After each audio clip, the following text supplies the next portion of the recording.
তো গাইস, আমরা ফাইনালি দার্জিলিং থেকে রওনা দিচ্ছি। এখন বাজে 8টা 20। দেখি কতক্ষণে বাড়ি যাওয়া যায়।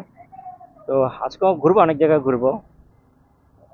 এখানে তো ভালোই, একটু আগে পুরো রৌদ্র ছিল, তার জন্য আমি জ্যাকেট ট্যাকেট পরিনি। আর তার জন্য বের হয়েছি, আর এখন দেখি মেঘ চলে আসছে, ঠান্ডা লাগছে, পুরো ফগি ওয়েদার। একটু আগে একদম পরিষ্কার ছিল, তার জন্য পরিনি। এখন দেখছি ভালোই ঠান্ডা, গ্লাভসটা পরতে লাগতো, গ্লাভসটা পরিনি।